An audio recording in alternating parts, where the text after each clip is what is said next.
So I suppose here's the rear bushing, the rear subframe bushing installation process. I'm going to use my tool. Here's the bushing. I'm going to use this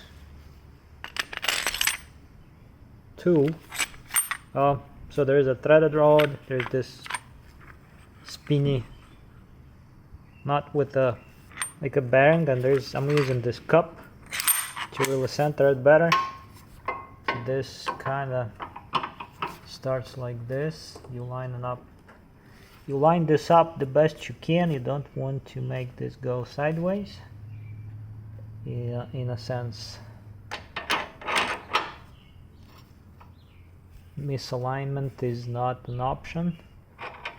Then I'm going to run this nut on the top. Like I said, this has to really be straight. So once that's done, you have to grab your wrenches, put this one on the bottom, this one on the top, and just start cranking it.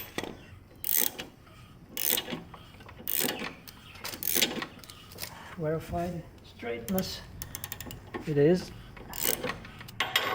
and then at some point it becomes tight, so you kind of have to start doing this.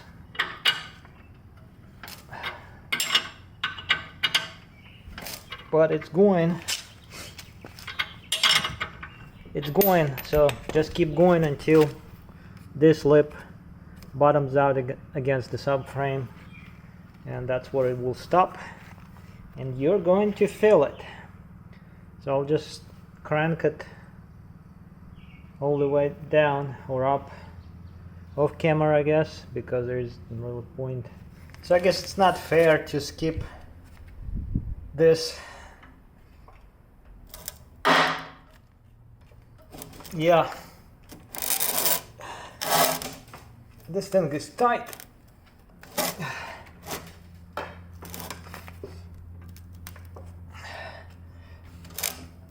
That takes a lot of muscle. Ooh, this one is a real press fit, but it's coming up tight. Well, but we're almost, and that's the hardest. The more engagement you get, the harder the going becomes. So I hope I don't have to resort to a hydraulic press, which is not so easy to get to in my case, but we'll see. Just a few more turns. We are about like 2 millimeters away from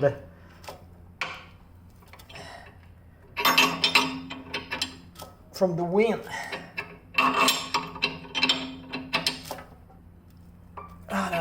That is tight.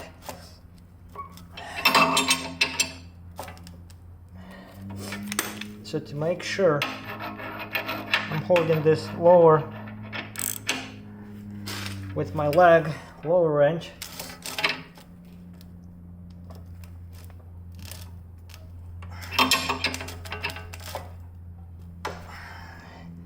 I think that's it. I don't think yeah,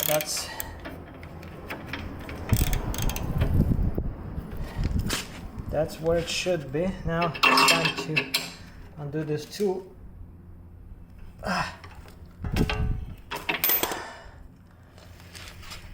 Whew. And that's how you do it. Remove this, and then get this out. That's the installation, and this side is just solid, and here it is, bottomed out the lip bottomed out against the subframe on the bottom. There is no really other way of installing this, because like I said, there's a lip it bottoms out against the subframe, like I just said, and that's it. That is it. I guess now I can move on and see if I can figure out the front, because that's a little bit different. And here's the front subframe bushing installation. This one is a little bit trickier, so let's get gloves on and make it go.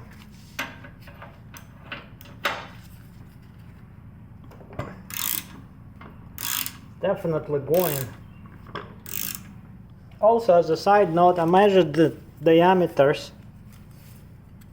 So this outside diameter of the bushing is 74.2 millimeters exactly, and the tube itself, according to my measurements, is 74 exactly.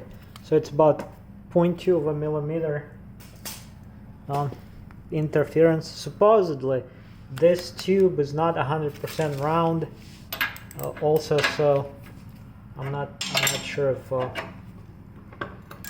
if it's if that is what I'm trying to say. Is I'm not sure if it's 0.2 of a millimeter interference. It might be just less than that, but it's tight, but it's going. I'll just keep going. It's a slow process.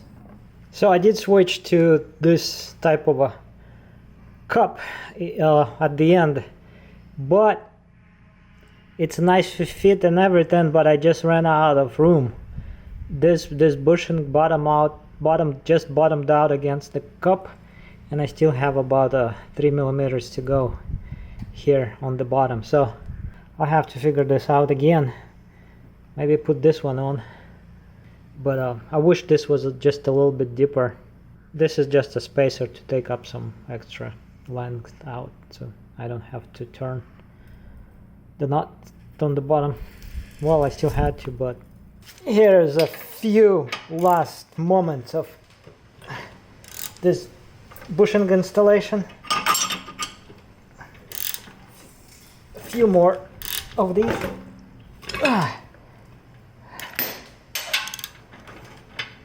It's not even sitting correctly on my stand. This thing is tight.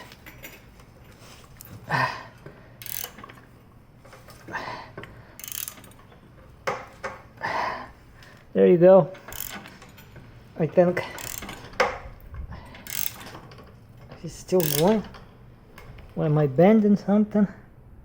So what it is I had to set this up like this, crooked, and I think I bent a little bit